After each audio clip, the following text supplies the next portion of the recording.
पहले तो सबसे पहले आप सबको विश करेंगे हैप्पी रिपब्लिक डे। बिल्कुल। अब आज का जो वीडियो है उसका टाइटल उससे भी बढ़िया है। टाइटल है 29 जनवरी की शाम को वो होगा जो 70 सालों में नहीं हुआ। Beating the retreat ceremony. चलो देखें क्या है भैया ये न्यूज। उसमें पहले हमने देखा था कि 70 शायद एयरक्राफ्ट्स आएंगे। वो तो रिपब्लिक डे पे आएंगे कि बीटिंग द रिट्रीट। हाँ, मतलब इनमें से कोई भी इवेंट में वो अगर मैं इंडिया में होता देखने जरूर जाता। 70 प्लेन्स को उड़ाना एक ही फॉर्मेशन में।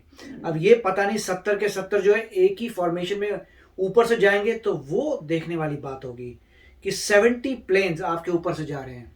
बारी बारी आएंगे तो बात अलग है। नहीं, हम टीवी पे देख लेंगे ना। मगर नहीं, वो वहां जाके देखने वाली बात अलग है। और बचपन में हम लोग जाते थे। बचपन में मैंने हजारों बार देखे, हजार तो नहीं कह सकते, मगर बचपन में बहुत बार मेरे को सिर्फ एक बार याद है बस, और वो भी बहुत हल्का धुंधला धुंधला। उसमें क्या पार्ट बस याद है कि कोई चेयरों पे बैठे थे हम और ऊपर से वो कागज गिरे थे और इतना अच्छा लगा। बस इतना मुझे याद है और कुछ याद नहीं। वो अगर आप दिल्ली में रहते हैं तो आपके पास अपॉर्चुनिटी है। हम हर टाइम नहीं थे और वरना बाहर से भी बहुत लोग आते हैं देखने के लिए। वो तो है, स्पेशली आते हैं। और मुझे पता है मैंने कितनी बार देखी है, तो बहुत अमेजिंग। बचपन में देखी है तो बहुत अच्छी बात है। और 75 प्लेन्स देखने वाली बात तो अमेजिंग हो जाएगी। पता नहीं ये वही बात कर रहे हैं कि कुछ और कर रहे हैं, उससे भी कुछ बड़ा हो। या कहीं मैंने न्यूज देखी थी कि 70 प्लेन्स ऐसा हमने देखी थी कि 70, उसमें शायद तेजस भी बोल रहे थे कि वो भी होंगे। मैं तो यही सोचा था कि एग्जीक्यूशन का कि 70 प्लेन को एक के बाद उड़ा के ऊपर लेके जाना अमेजिंग। चलो तो वीडियो शुरू करते हैं।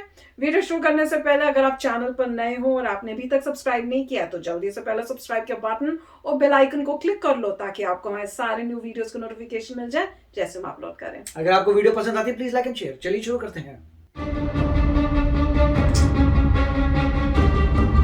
जितनी बारी देखो उतनी बारी। 29 जनवरी की शाम कुछ ऐसा होने जा रहा है जो 70 सालों में कभी नहीं हुआ। आप ये जानते होंगे कि 26 जनवरी की परेड के बाद 29 जनवरी की शाम को विजय चौक पर बीटिंग द रिट्रीट समारोह होता है। इस समारोह में सेना और केंद्रीय सशस्त्र पुलिस बलों के पारंपरिक बैंड अलग अलग धुन बजाते हैं और देश के लिए शहीद हुए जवानों को याद करते हैं। लेकिन इस बार बीटिंग द रिट्रीट सेरेमनी में पिछले 70 सालों से बजाई जा रही एक धुन को नहीं बजाया जाएगा। ये धुन है अबाइड विद मी। इस बार बीटिंग रिट्रीट समारोह पर केंद्र सरकार ने इस स्कॉटिश भजन की जगह भारतीय गाने की धुन को शामिल कर लिया है। गुड।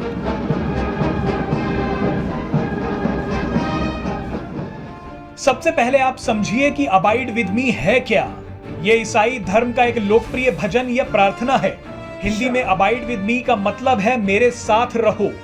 माना जाता है कि गणतंत्र दिवस समारोह में पहली बार अबाइड विद मी धुन को वर्ष 1950 में शामिल किया गया था। बताया जाता है कि इसके पीछे केवल एक ही मकसद था और वो ये कि ये भजन महात्मा गांधी की पसंदीदा धुनों में से एक थी।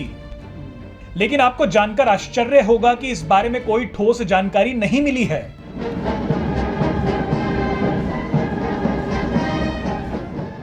हालांकि कुछ पुराने लेखों में इस बात का जिक्र है कि महात्मा गांधी ने यह धुन पहली बार अहमदाबाद के साबरमती आश्रम में सुनी थी। बोला जाता है कि गणतंत्र दिवस के समापन समारोह में इस धुन को इसलिए बजाया जाता है ताकि इसके बहाने महात्मा गांधी को भी याद किया जा सके। लेकिन सबसे बड़ा सवाल यह है कि महात्मा गांधी को याद करने के लिए हमें किसी विदेशी धुन का सहारा क्यों लेना पड़े? आखिर ये परंपरा कई दशकों से क्यों चलती आ रही है? इस बार बीटिंग रिट्रीट सेरेमनी से ये धुन हटी तो जमकर राजनीति शुरू हो गई।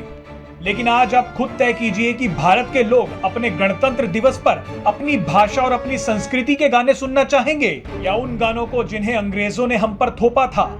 आइए इस वीडियो में पूरे विवाद को समझते हैं और जानते हैं कि ये कितना बड़ा फैसला है।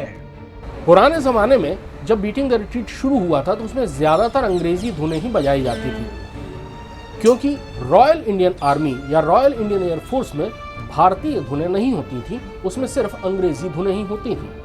हाल के वर्षों में अंग्रेजी धुनों को हटाकर उसमें ज्यादा से ज्यादा भारतीय धुनें शामिल करने की कोशिश की गई। यहाँ तक कि कुछ साल पहले भारतीय वाद्यों जैसे सितार, तबला और बांसुरी जैसे वाद्यों को प्रमुखता दी गई थी, वेरी गुड, ताकि इस समारोह में ज्यादा से ज्यादा भारतीय छाप दिख सके। बिल्कुल। हमेशा बीटिंग द रिट्रीट का समापन एक खास धुन से होता था, जो एक ईसाई भजन की धुन है, अबाइड विद मी। कहा यह भी जाता था कि ये महात्मा गांधी को बहुत पसंद थी। अबाइड विद मी जब बजती थी तो उस समय सूरज डूबने वाला होता था, और उस समय अलग अलग जगहों से, साउथ ब्लॉक और नॉर्थ ब्लॉक के टावर्स से घंटों की आवाज आती थी, और जो बहुत सुरीली लगती थी। लेकिन इस बार अवॉइड विद मी की जगह सारे जहां से अच्छा बजा। अरे वाह, ये उसी एक प्रक्रिया का हिस्सा है जिस प्रक्रिया के तहत अंग्रेजी धुनों को हटाकर उसमें भारतीय धुनें लाई जा रही हैं। बीटिंग द रिट्रीट समारोह में अंग्रेजी धुनों की तादाद धीरे धीरे कम हो रही है और उसकी जगह हिंदी धुनें आ रही हैं। बिल्कुल। सारे जहां से अच्छा मशहूर शायर अल्लामा इकबाल ने लिखा था, और ये एक तरह से भारत का कौमी तराना रहा है आज़ादी के संघर्ष के ज़माने में, और उसके बाद भी सारे जहां से अच्छा भारत का कौमी तराना रहा है बहुत लंबे समय तक। ये वो प्रार्थना है जो बहुत ज़्यादा स्कूलों में आज भी गाई जाती है, जलसों में इसका इस्तेमाल किया जाता है, और जब भी कोई राष्ट्रीय समारोह होता है तो उसमें ये गीत अक्सर बजाया जाता है। इसलिए इस गीत की धुन से बीटिंग द रिट्रीट समारोह को समाप्त करना एक बहुत अच्छा कदम है। तो फ्रेंड्स, ये तो बहुत ही अच्छी न्यूज है यार, मजा ही आ गया। मैं सोचती रह गई थी क्या कर रहे हैं क्या कर रहे हैं, और जब उन्होंने बोला कि हटा रहे हैं ये वाला, तो मेरे पूरे टाइम यही था यार, ये तो बताओ कि हटा के आ क्या रहा है, एंड तक नहीं बताया। जब उन्होंने बताया, ओए होए, जो इतनी खुशी हुई ना, और हर इंडियन को होनी चाहिए। क्यों? क्योंकि ये हर इंडियन को आता है। और वो जब अबाइड विद मी करते थे, मेरे को तो पता भी नहीं था, मैं तो एंजॉय भी नहीं कर सकती थी, क्योंकि मुझे कभी सुना ही नहीं, मुझे पता ही नहीं क्या है। कह रहे हैं, देखिए लोगों को अबाइड विद मी पता ही नहीं है, तो जिसको पता ही नहीं है वो महात्मा गांधी को कैसे याद कर लेगा उस धुन से, जिसको धुन के बारे में नहीं पता। नहीं, और भी बहुत अच्छे तरीके उनको याद करने के। ये था कि अगर किसी इंडियन ने लिखा होता तो कोई प्रॉब्लम नहीं थी, अगर इंडियन ने लिखा होता तो, क्योंकि आप एग्जाम्पल दीजिए कि स्कॉटलैंड में, अब स्कॉटलैंड तो है नहीं, चलिए यूनाइटेड किंगडम में जब उनकी कोई सेरेमनी होती है, कौन से इंडियन सॉन्ग को वहां प्ले किया जाता है जो किसी इंडियन ने लिखा हो। ये कह रहा हूं, किसी इंडियन ने कोई सॉन्ग लिखा हो जो वो अपने मेन फेस्टिवल में एंडिंग करते हैं उस सॉन्ग से, वो तो प्ले ही नहीं करते होंगे। पॉइंट तो यही है कि आप दूसरे नजरिए से भी देखें कि भाई अगला बंदा क्या रेसिप्रोकेट भी कर रहा है उस तरीके से, नहीं। और मुझे तो अभी भी शॉक लगा पता करके कि बहुत सारी अंग्रेजी धुन अभी भी हैं। मेरे को शॉक लगा है। मुझे लगता था कि इतने साल बाद सब आपने चेंज करके अपने देश के हिसाब से किया होगा, और अपने देश के गीतों के ऊपर करना चाहिए। इससे फर्क नहीं, रिलीजन से फर्क नहीं पड़ता मुझे।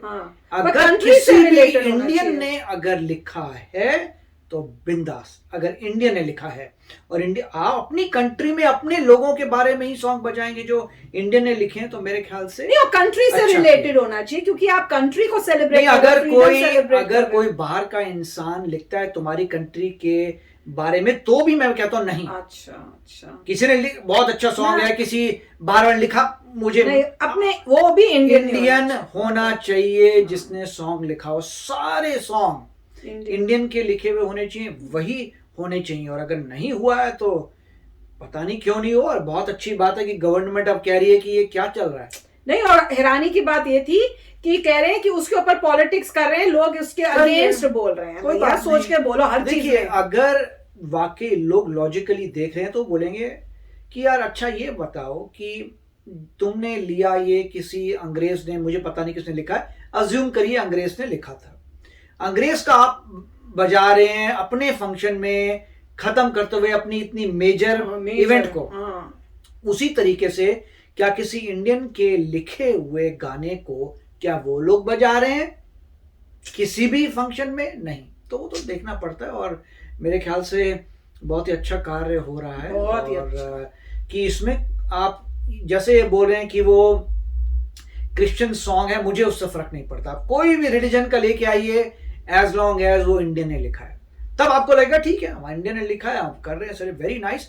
और बहुत अच्छा उन्होंने पॉइंट एक और बोला कि ये क्या बैक पाइप शेप पाइपें लगी हुई हैं, हाँ आपका इंस्ट्रूमेंट तो नहीं है वो, हाँ। और आपको जो है अपने सितार को लेके आना चाहिए, अपनी- तबला लेके आना चाहिए, हाँ। सब चेंज बांसुरी करना हो चाहिए, वो। क्योंकि आप अपना दिखा रहे हैं। बिल्कुल आपको जो परेड है अपने इंस्ट्रूमेंट से परेड करिए आप। बिल्कुल। तो वो बहुत अच्छी बात थी, उसको ट्रांसफॉर्म किया जा सकता है। बिल्कुल किया, Amazing। इतने एक से बढ़कर एक टैलेंटेड लोग हैं हमारी कंट्री में, वो झटके में आपको ट्रांसफॉर्म करके बता देंगे कि वैसी परेड होगी मगर हमारे इंस्ट्रूमेंट्स के साथ।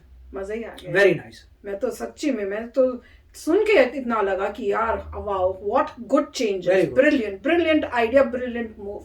तो चलो फ्रेंड्स, चलते हैं, मिलेंगे नेक्स्ट वीडियो में बहुत ही जल्द। Till then take care and bye bye. तो अगर आप मेरे इस चैनल पे नए हो तो जल्दी से सब्सक्राइब के बटन को हिट करो और बेल आइकन को क्लिक करो, ताकि आपको मेरा जब नया वीडियो मैं लगाऊं आपको उसके बारे में जल्दी से पता चल जाए।